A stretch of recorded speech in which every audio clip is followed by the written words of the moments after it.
Good morning Odisha महांत news रे आपणଙ୍କୁ स्वागत। आज 23 जुलाई मंगलवार मु आपणଙ୍କ ପାଇଁ ନେଇ ଆସିଛି देश विदेशर 30ଟି मुख्य खबर। आपणଙ୍କୁ अनुरोध वीडियो को संपूर्ण देखिबे और ଏହା को लाइक करिया ପାଇଁ भूलिबे नाही और आम वीडियो को आपण माने को जिल्ला रु देखुचंती कमेंट माध्यम रे जणांतु। खबर नंबर 1 ड्राइविंग लाइसेंस पाइले प्रथम दिव्यांग महिला ड्राइवर केरल रो 32 वर्षीय जूली मॉल जहाँ सोशल मीडिया रे आपण हुए तो अनेक थर देखिथिबे। तेबे तांकर दृढ़ मनोबल आज तांकु सारा देश रे चर्चार पात्र करिछि। जूली मॉल मारिएट थाम्पसांकर जन्मरू 2 हाथ नथिबा बेले से प्रथम एसीय महिला भाबे ड्राइविंग लाइसेंस हासिल करिसंती। केरल मुख्यमंत्री पिनाराई विजयन निजे जूली मॉलଙ୍କୁ व्यक्तिगत भावे लाइसेंस प्रदान करिसंती। इडुकी जिल्लार जूली मॉल कोचिर एक अग्रणी आर्ट पब्लिकेशन रे ग्राफिक डिजाइनर भावे कार्य करती। से 6 वर्ष धरी अपेक्षा करिया परे तांको ड्राइविंग स्कूल एवं भिन्नक्षमଙ୍କ ପାଇଁ राज्य आयोग एवं कोची रे थिबा को घरोई संस्था सहायता रे लाइसेंस प्राप्त ड्राइवर हेबार स्वप्न पूरण करि पारिछंती। खबर नंबर 2 2030 सुधा मलेरिया मुक्त हेबो ओडिशा। राज्यवासी को सुलभ स्वास्थ्य सेवा जोगाई दिया जिवो। यह मो सरकारर लक्ष्य। एथिपई आगामी दिन में राज्य में 3000 नुआ डाक्तरों को नियुक्ति दियाजिबो बोली राज्यपाल रघुवर दास सोमवार विधानसभा रे अभिभाषण देवा अवसर में कहिसंती। 2030 सुधा राज्य को मलेरिया मुक्त करिया को राज्य सरकारर लक्ष्य रखिथिबा राज्यपाल अभिभाषण में कहिसंती। सेहिपरि जिला डाक्तरखाना गुड़िकरे प्रसूति शिशुरोग विशेषज्ञ निश्चित रूपे रहिबे। खबर नंबर 3 दायित्व ग्रहण कले नुआ एजी पीताम्बर आचार्य। दायित्व ग्रहण कले नुआ एडवोकेट जेनेराल वरिष्ठ आईनजीवी पीताम्बर आचार्य सोमवार ठारू विधिबद्ध भावे एडवोकेट जेनेराल बा महाधिवक्ता भावे दायित्व ग्रहण करिसंती। राज्य रे जणे ख्यातनामा आईनजीवी भावे पीताम्बर आचार्य सफलतार सह अनेक मामला परिचालना करिसंती। विशेष करी निर्वाचनी मामला परिचालना क्षेत्र रे तांकर बेस भल अभिज्ञता रही। दायित्व ग्रहण करिया परे से कहिसंती जे से निष्ठार सह निजर कार्य संपादन करिवे। विशेष करी राज्यर समस्त आईन अदालत गुड़िकरे किपरि कोर्ट कार्य सफलतार सह परिचालित हब से दिगरे से विशेष ध्यान देबे। खबर नंबर 4 मध्य प्रदेश रु खेलिबे शुभ्रांशु सेनापति। एनओसी पाई ओसीए रे कले आवेदन।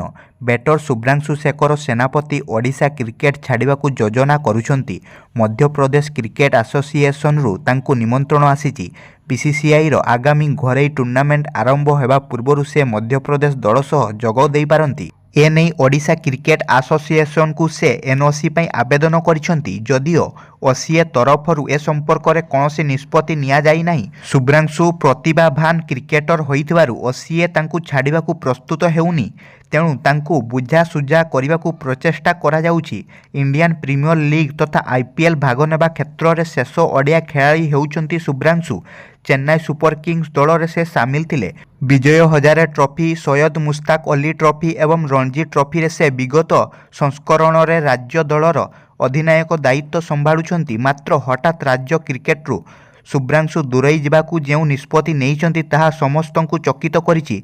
शुभ्रांशु ए संपर्क रे किछि मत देई नाहांती। खबर नंबर 5 2047 सुधा विकसित भारत लक्ष्य हासिल हेबो। प्रधानमंत्री सोमवार ठारू आरंभ होईछि संसदर मौसुमी अधिवेशन।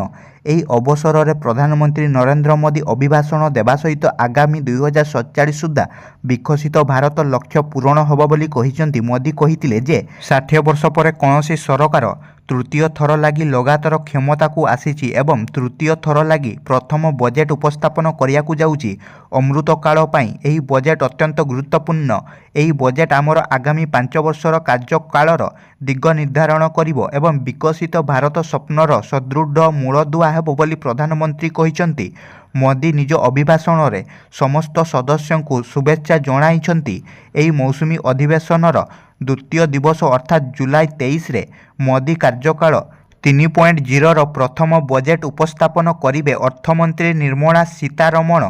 खबर नंबर 6 ढेंकानाल रे हेबो राज्यस्तरीय सीनियर चेस प्रतियोगिता। भाग नेबे 200 प्रतियोगी। जुलाई 27 तारिख रु ढेंकानाल रे राज्य चेस प्रतियोगिता जोगदेबे। राज्यर 200 चेस प्रतियोगी। हरियाणा रे हेबाकु थिबा जातीय स्तरीय प्रतियोगिता रे भाग नेबे कृति प्रतियोगी। सूचना अनुसार ढेंकानाल रे आरंभ हेबाकु जाउछि राज्य सीनियर चेस प्रतियोगिता। यह जुलाई 27 तारिख रु आरंभ होई 31 तारिख पर्यंत चलिबो। ଏହା ଢେଙ୍କାନାଳର ହୋଟେଲ ନିରୁପମା ଠାରେ ଆୟୋଜିତ ହେଉଛି। ଏହି ରାଜ୍ୟସ୍ତରୀୟ ଚେସ୍ ପ୍ରତିଯୋଗିତାରେ ରାଜ୍ୟର ବଛା ବଛା 200 ପ୍ରତିଯୋଗୀ ଅଂଶଗ୍ରହଣ କରିବେ।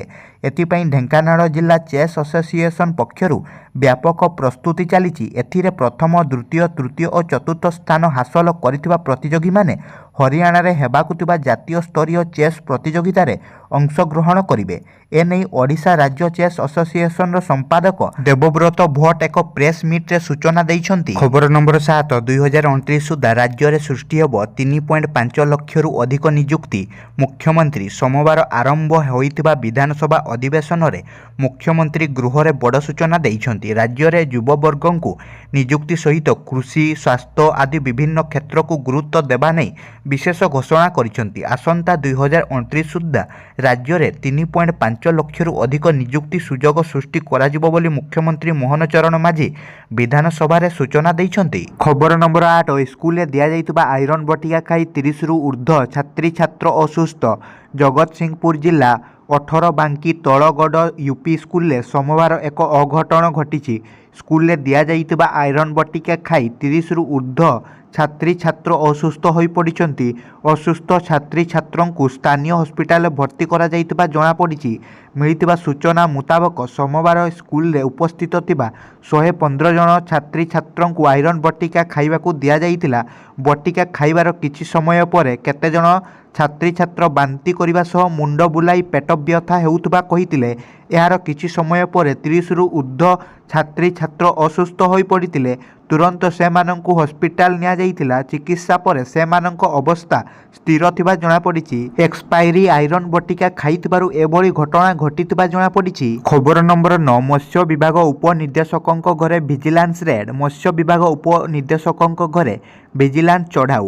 ସରକାରୀ ଅର୍ଥ ହଡପ କରିବା ଅଭିଯୋଗରେ ମତ୍ସ୍ୟ ବିଭାଗ ଉପନିର୍ଦ୍ଦେଶକ ବସନ୍ତ କୁମାର ଦାସଙ୍କ ଘରେ ଭିଜିଲାନ୍ସ ରେଡ୍ କରିଛି। କଟକ, ଭୁବନେଶ୍ୱର, ପୁରୀ ଏବଂ ଭଦ୍ରକର 5ଟି ସ୍ଥାନରେ ଏକକାଳୀନ ରେଡ୍ ହେଉଛି। ସୂଚନା ଅନୁଯାୟୀ ମତ୍ସ୍ୟ ବିଭାଗ ଉପନିର୍ଦ୍ଦେଶକ ବସନ୍ତ କୁମାର ଦାସ 1,05,00,000 ସରକାରୀ ଅର୍ଥକୁ ନିଜ ଆକାଉଣ୍ଟକୁ ହଡପ କରିବା ନେଇ ଅଭିଯୋଗ ହୋଇଛି। 2024-25 ଆର୍ଥିକ ବର୍ଷରେ ସରକାରୀ ଫଣ୍ଡରୁ ନିଜ ଆକାଉଣ୍ଟକୁ ଏହି ଟଙ୍କା ଦେଣନେଣ କରିଛନ୍ତି। ଭିଜିଲାନ୍ସ ଏହାର ସୁରାକ ପାଇ ବସନ୍ତ କୁମାରଙ୍କ 5ଟି ସ୍ଥାନରେ ରେଡ୍ କରିଛି। ଖବର ନମ୍ବର 10 ଶ୍ରାବଣର ପ୍ରତ୍ୟେକ ସୋମବାର ସ୍କୁଲ ରହିବ ଛୁଟି। ଶ୍ରାବଣର ପ୍ରତ୍ୟେକ ସୋମବାର ସ୍କୁଲ ଛୁଟି ରହିବ ବୋଲି ଘୋଷଣା କରାଯାଇଛି। ବାରାଣସୀ ସହର ଅଞ୍ଚଳରେ ଏବଂ କାଉଡି ରୁଟ୍ରେ ପଢ଼ୁଥିବା 1ରୁ 12 ଶ୍ରେଣୀ ପର୍ଯ୍ୟନ୍ତ ସମସ୍ତ ସରକାରୀ ଏବଂ ବେସରକାରୀ ବିଦ୍ୟାଳୟ ବନ୍ଦ ରହିବ।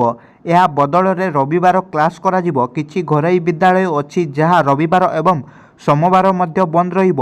ଶ୍ରାବଣରେ ଭକ୍ତଙ୍କ ଭିଡ଼ ଏବଂ ଛାତ୍ରୀଛାତ୍ରମାନଙ୍କ ସୁବିଧାକୁ ଦୃଷ୍ଟିରେ ରଖି ଏହି ନିଷ୍ପତ୍ତି ନିଆଯାଇଛି। ଶ୍ରାବଣ ମାସରେ 90 ଲକ୍ଷରୁ 1 କୋଟି ଭକ୍ତ ଶ୍ରୀକାଶୀ ବିଶ୍ୱନାଥ ମନ୍ଦିରକୁ ଦର୍ଶନ ଓ ପୂଜା ପାଇଁ ଆସିବେ ବୋଲି ଅନୁମାନ କରାଯାଉଛି। ଖବର ନମ୍ବର 11 ଏସ୍ଏସ୍ଓଙ୍କୁ ରାଜ୍ୟପାଳଙ୍କ ପୁଅ ମାଡ଼ ମାରିବା ଘଟଣା। ରାଜ୍ୟ ସରକାରଙ୍କୁ ଟାର୍ଗେଟ କଲେ ନବୀନ। ପୁରୀରେ ଜଣେ ସରକାରୀ କର୍ମଚାରୀଙ୍କୁ ରାଜ୍ୟପାଳଙ୍କ ପୁଅ ମାଡ଼ ମାରିବା ଘଟଣାରେ ପ୍ରଥମ ଥର ପାଇଁ ଗଣମାଧ୍ୟମ ସାମ୍ନାରେ ପ୍ରତିକ୍ରିୟା ରଖିଛନ୍ତି ବିରୋଧୀ ଦଳର ନେତା ନବୀନ ପଟ୍ଟନାୟକ।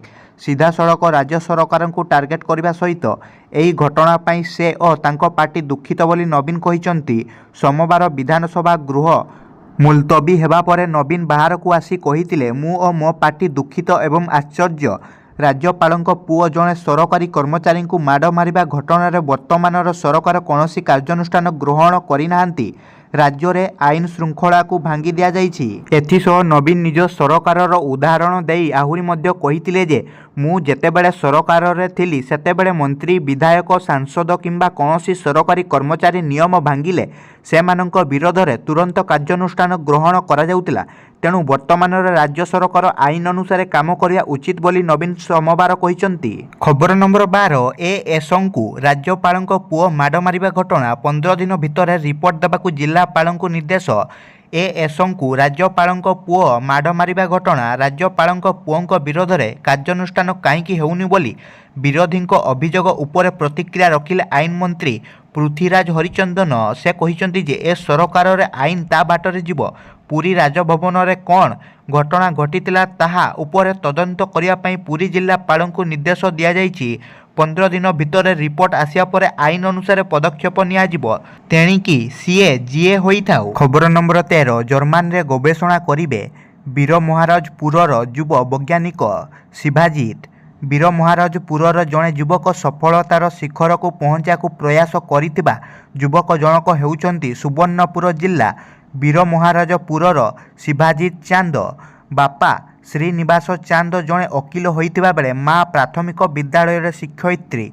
पिलाटी दिनरू प्रतिकूल परिस्थिति रे भी किछि करी देखाइयाकु प्रयास आरंभ करितिबा शिवाजीत एबे सफलतार शेष पाहाचरे पहुँची पारिछंती। स्वीडेन रे सफलतार सह डिग्री हासिल करी एबे सुदूर जर्मनी रे गवेषणा क्षेत्र रे पाद थापिछंती।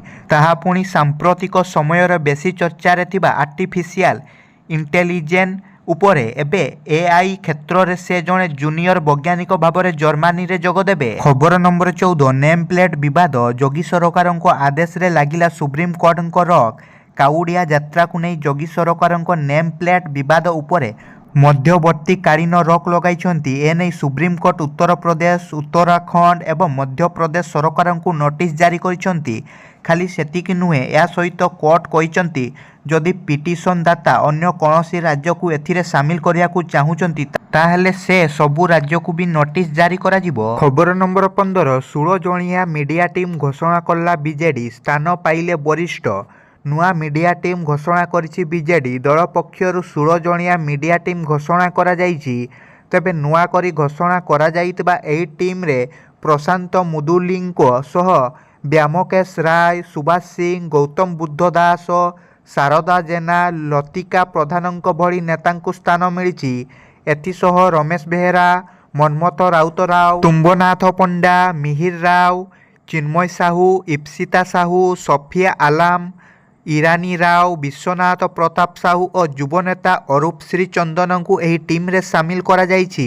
खबर नंबर 16 बदलिला एनसीईआरटी षष्ठ श्रेणी बही national council of educational research and training षष्ठ श्रेणी सामाजिक विज्ञान पुस्तकर पाठ्यक्रम रे परिवर्तन करा जाइछि।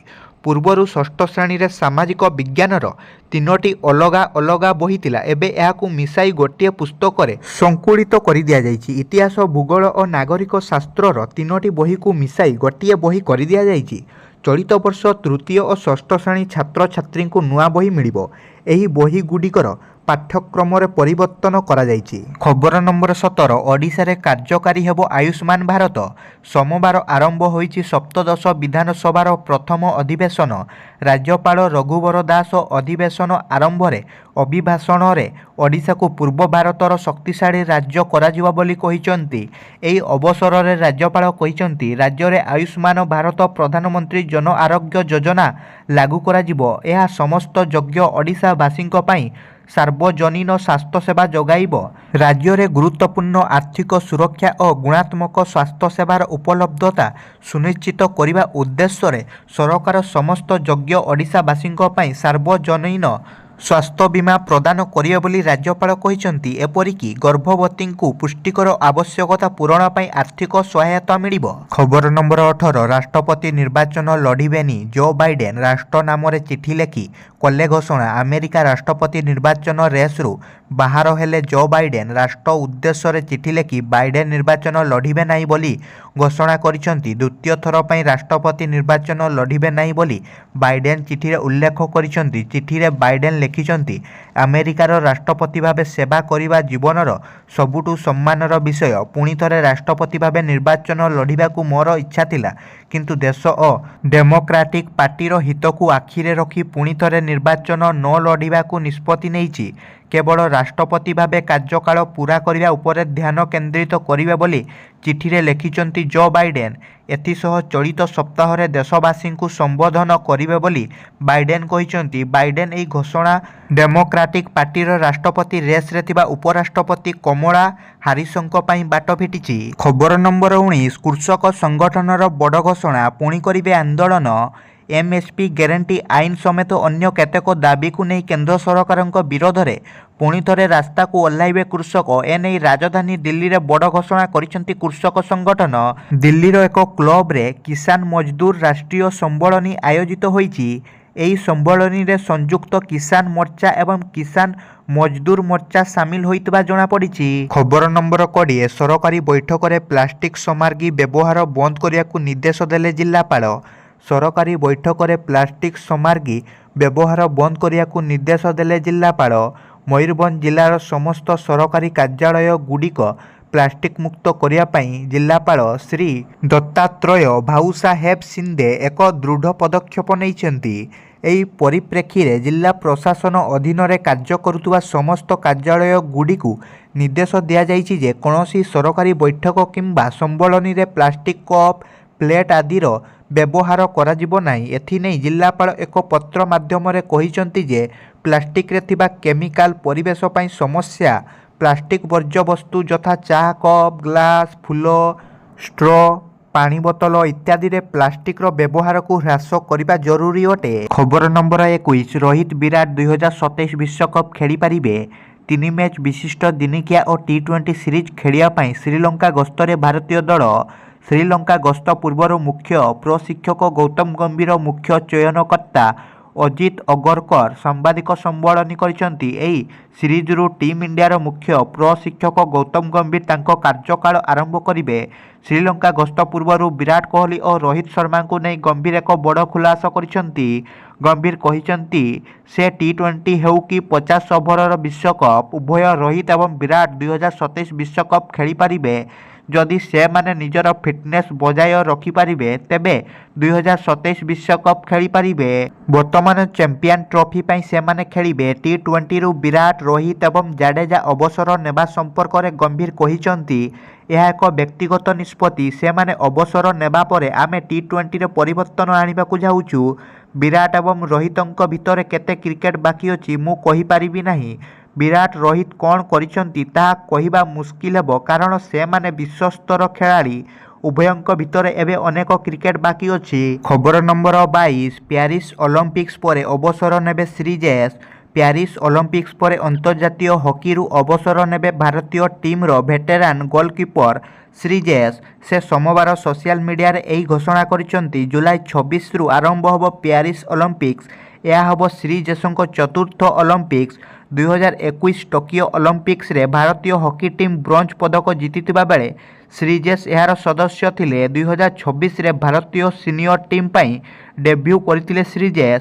ସେ ଭାରତ ପକ୍ଷରୁ 300ରୁ ଅଧିକ ମ୍ୟାଚ୍ ଖେଳିସାରିଛନ୍ତି। ଖବର ନମ୍ବର 23 କଲେଜ ନାମଲେଖା ଫି ଜାଣିପାରୁନାହାନ୍ତି ଶିକ୍ଷାର୍ଥୀ। ସୋମବାର ଯୁକ୍ତ 2 ପ୍ରଥମ ପର୍ଯ୍ୟାୟ ନାମଲେଖା ଆରମ୍ଭ ହୋଇଛି।